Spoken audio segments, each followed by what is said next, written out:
Hey everybody, welcome back to another reaction video. I am a little under the weather, so my voice might seem a little different, or it might be strained at times.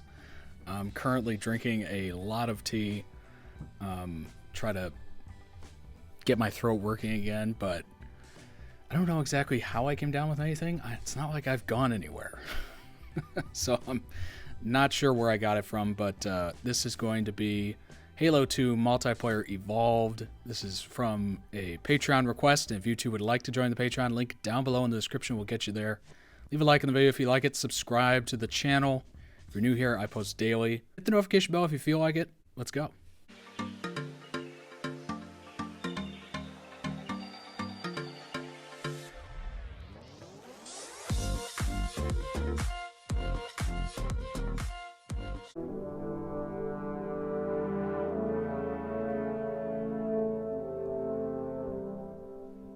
I think we spent years, frankly, at this point, saying how do we ratchet the bar across the board up for Halo 2? The difference between good enough and awesome is so big, and I mean, there's standards set by everyone here that, I mean, good enough sucks. You can't do good enough.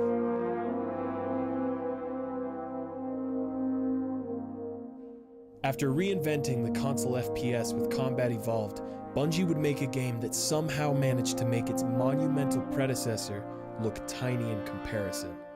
That game is Halo 2.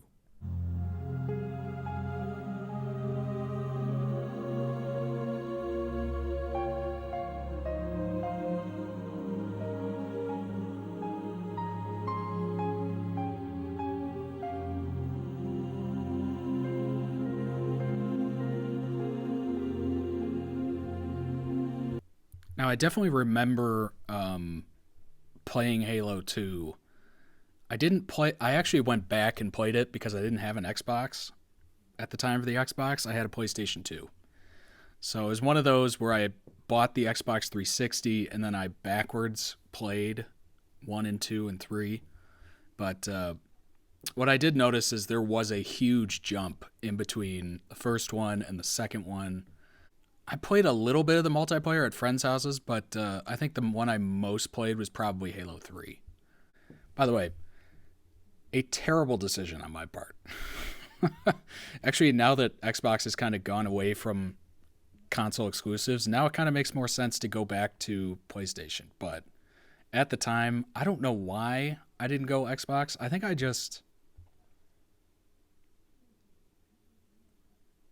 can't remember why I went PlayStation instead of Xbox. I think it was just the controller was weird. The first Xbox controller was terrible. Not terrible, but it was just big and bulky and not really great to handle. So, yeah, I think that was the main reason why I went with the PlayStation. Hello and welcome back to my little video series on the original Halo trilogy. If you're new to my channel, I recommend watching the previous video before this one, but with that being said, let's get into Halo 2. Although Bungie hadn't planned for a trilogy of games, the wild success of Combat... If you haven't seen my first video of the first video of this series, go back and watch it. I'll probably throw a card up sometime during this video to go check it out. Evolved gave the studio a chance to revisit many story and gameplay ideas that have been cut from the first game. With a higher budget and a dedicated development team, Bungie wanted to make a game that was much more cinematic and polished than the first, and one that made use of the now well-established Xbox Live service. At E3 of 2003, Bungie finally gave fans a glimpse of what they had been working on. What you good people are about to see is an operation in progress. This is a real-time feed. No smoke and mirrors pre-recorded bullshit.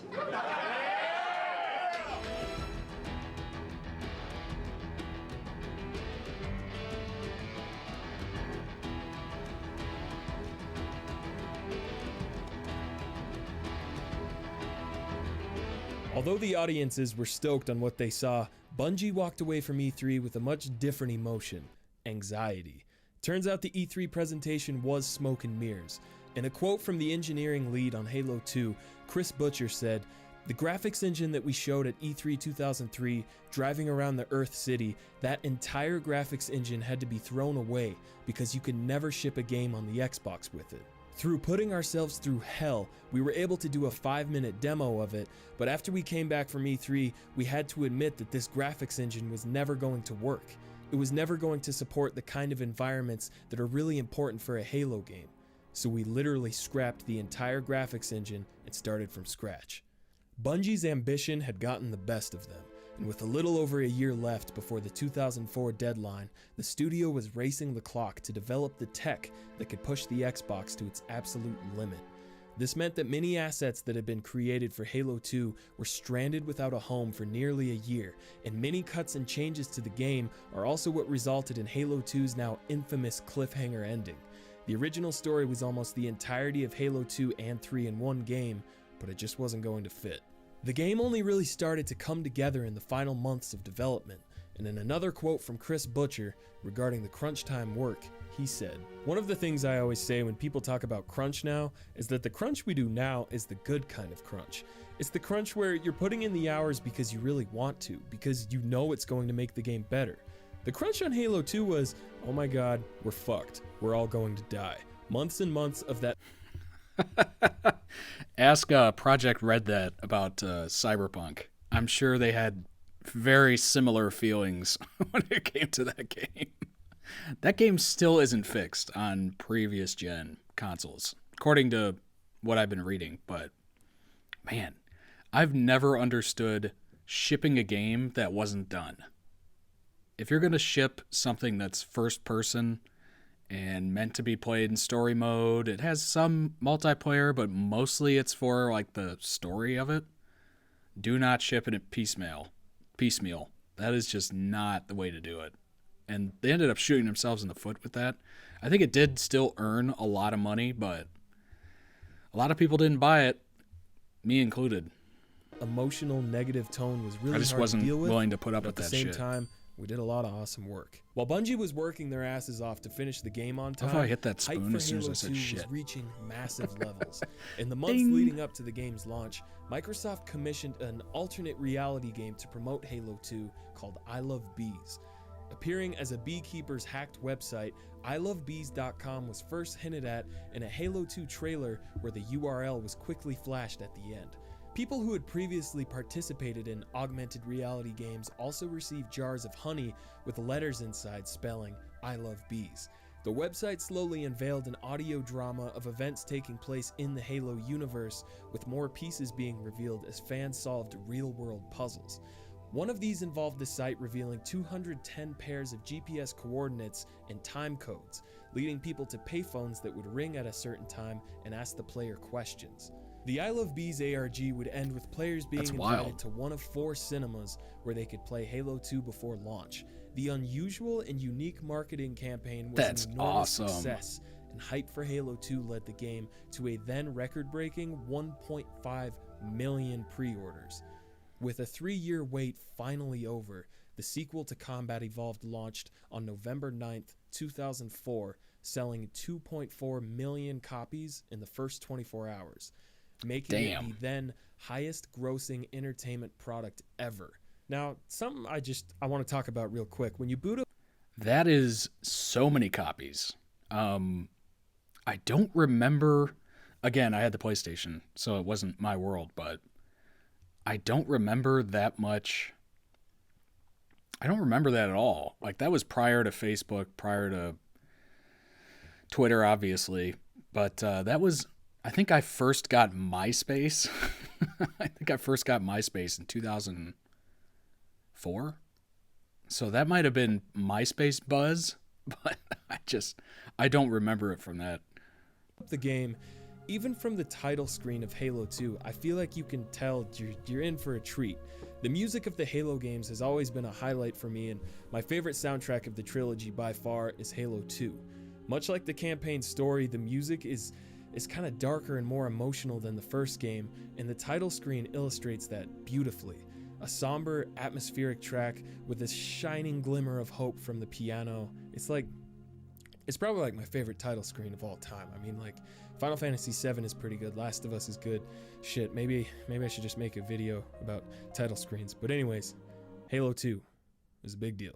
Halo 2's campaign is much more cinematic than Combat Evolves in terms of storytelling. I did with like more the elaborate soundtrack of Halo cutscenes, games. but also That gameplay theme set song, pieces. amazing. One of the biggest surprises and best kept secrets of Halo 2 was the introduction of the Arbiter.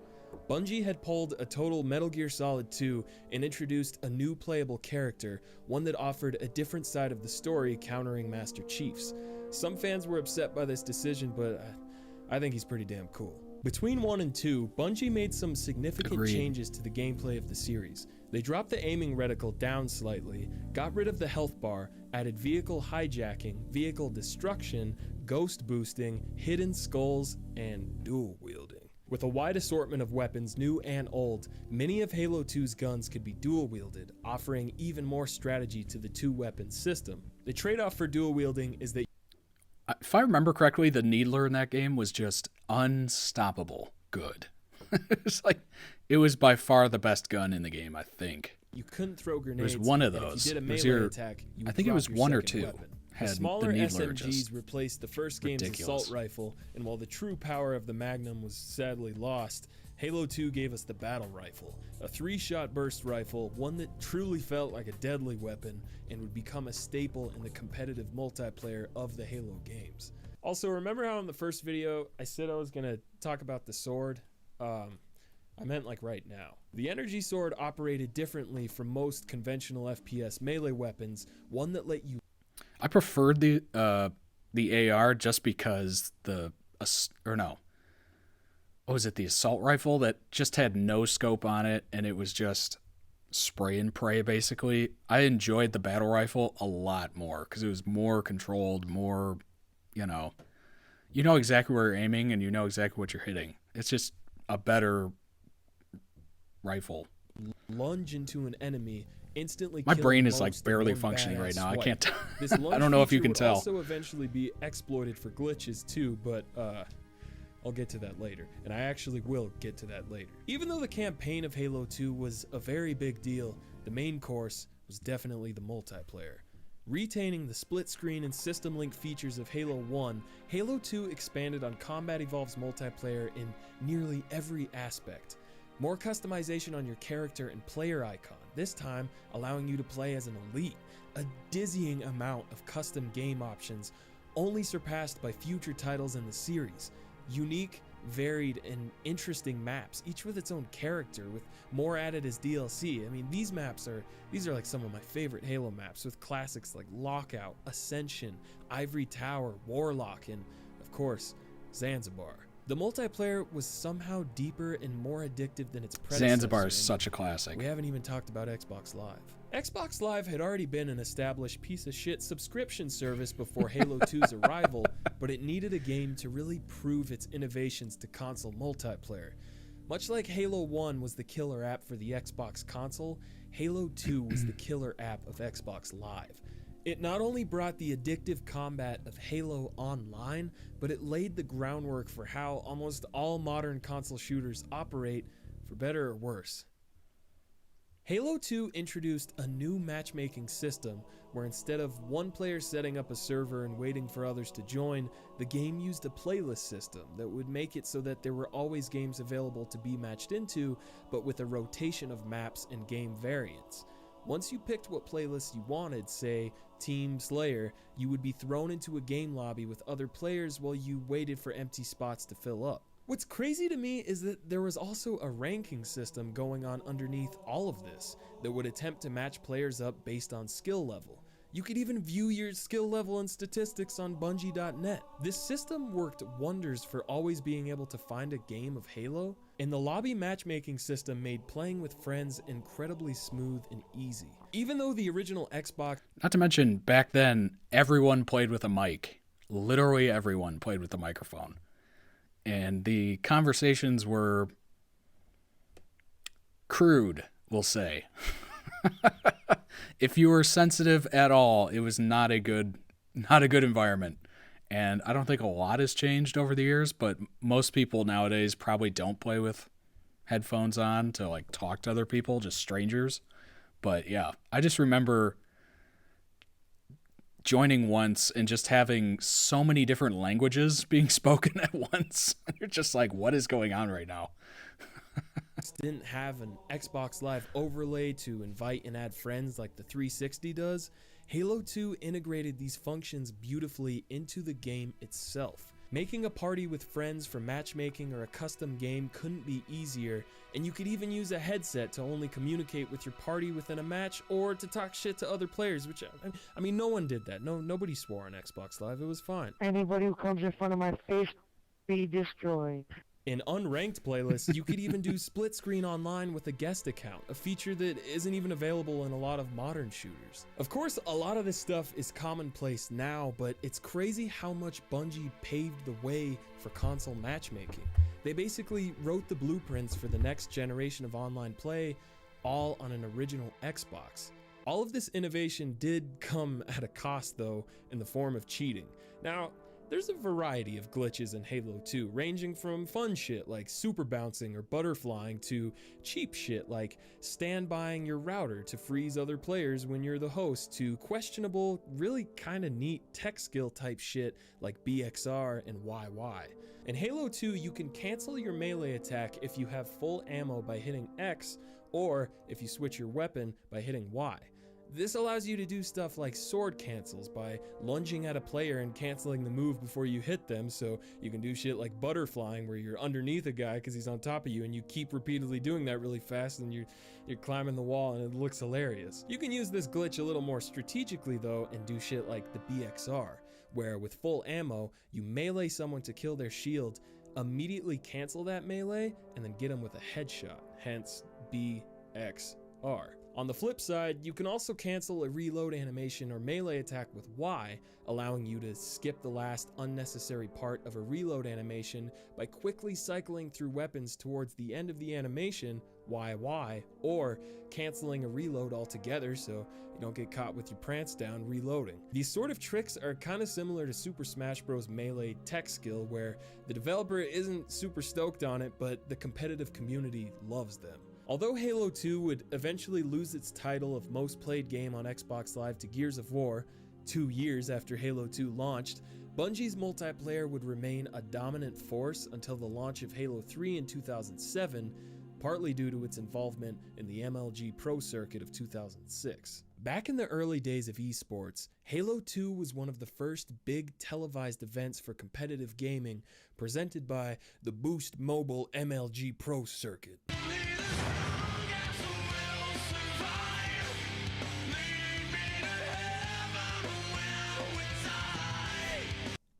So sick, dude. Although the production is a little cheesy now, it was really cool to see the best Halo players in the world compete on TV with Halo legends like Walshy, Karma, Gandhi, Ogre 1 and Ogre 2 BXR the shit out of each other while pulling off some of the sickest Halo shots I have ever seen. The truly fascinating and impressive thing to me about the original Halo trilogy is how each game offered an enormous innovation to console gaming. Halo 1 brought excellent FPS controls and multiplayer to console. Halo 2 transitioned that online in a beautiful package. And Halo 3, well, we'll just have to finish the fight later. Sorry for the cliffhanger ending. I'll see you guys next time.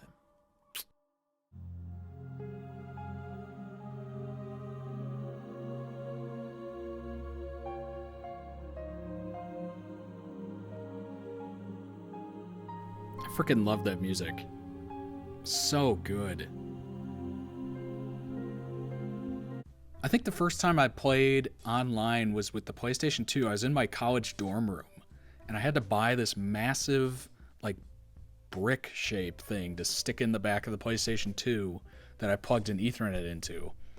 And I think it was just NBA 2K 2008, I think. And it went pretty well. There was a bit of lag every once in a while, but it did its job. I never played Halo 2 online. I played Halo 3 online. So fun.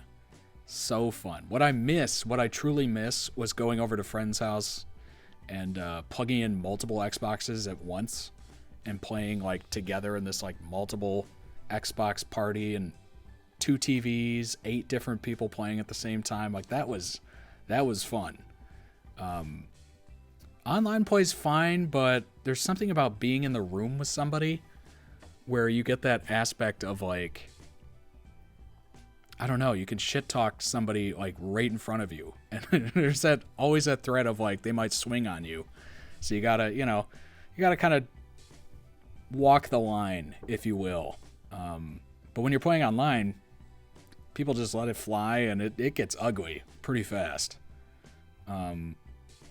Plus there's something about, I don't know, maybe we're human, so the fact that there's a bunch of people all doing the same thing in one room, it just had that sense of like, this is awesome. This is where I'm meant to be.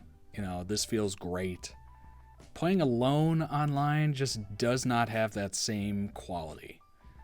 And this is coming from an introvert, so it's like I don't enjoy spending time with a lot of people, for a good deal of time, but just playing a game like Halo or something like that, it was fun. It was fun. I never really had much experience with Halo 2. As I said, I got the Xbox 360 and then backwards compatibility at the multiple Halo games, and I enjoyed them.